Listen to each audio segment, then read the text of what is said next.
Добрый день. Сегодня на территории республики на 15 декабря наблюдается стабилизация ситуации по новой коронавирусной инфекции. Так, сегодня выявлено 200 новых случаев, из них 19 это вирусоносители. Значит, всего наибольшее количество зарегистрировано, как обычно, в городе Якутске, 90 случаев. Надо отметить, что идет тенденция к снижению, но мы видим, что набирают обороты территории нашей республики.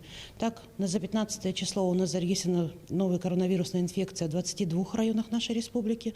Максимальное количество это в Мирнинском районе 16 случаев, в Алданском 14 случаев, в Ниренгринском и Мегино-Кангаласском по 10 случаев, в Вилюйском, Верхневилюйском и Татинском по 7 случаев.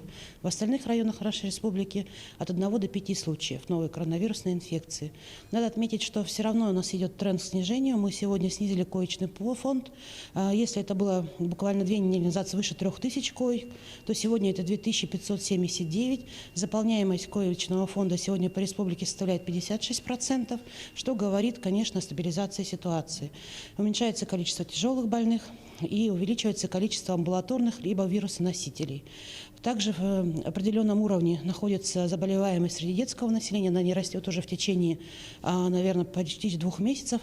Сохраняется от 1 до 3% на больничной койке. Также хотелось отметить, что количество исследований сегодня у нас уже свыше 820 тысяч за весь период пандемии. Мы укладываемся сегодня в режим от 1 до 2 суток по выдаче анализов.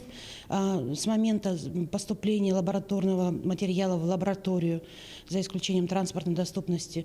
Но надо сказать, что в рамках федеральных средств и республиканских средств резервного фонда мы дополнительно до конца года открываем еще лаборатории на территории Вилюйского, Ленского, Татинского районов, которые позволят нам как раз-таки охватить большее количество ПЦР-исследований у этих категорий живущих на данной территории, наших пациентов. Активно внедряем методы ИФА и ИХА. Сегодня практически все медицинские организации и районы закупили данные тесты. Есть ряд районов, которые работают над этой проблемой. Я думаю, что до конца года и это тоже будет реализовано. Хотелось бы сказать еще про вакцинацию от ковид. Мы получили 300 доз вакцины.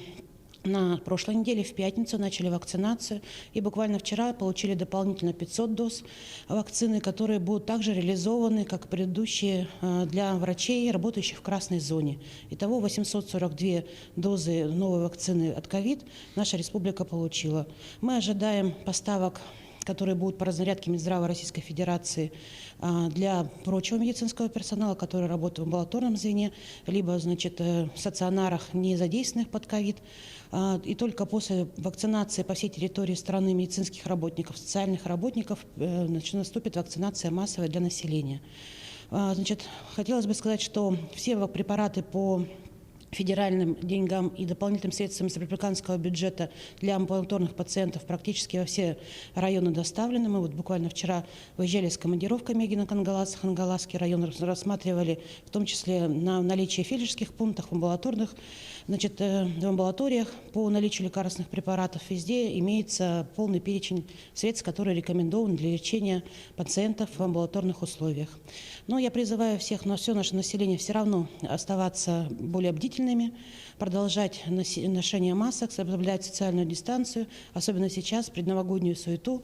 Хотелось бы, чтобы особенно при посещении торговых центров, каких-то торговых площадок, мы были более аккуратны и заботились о своем здоровье. Всем благополучия.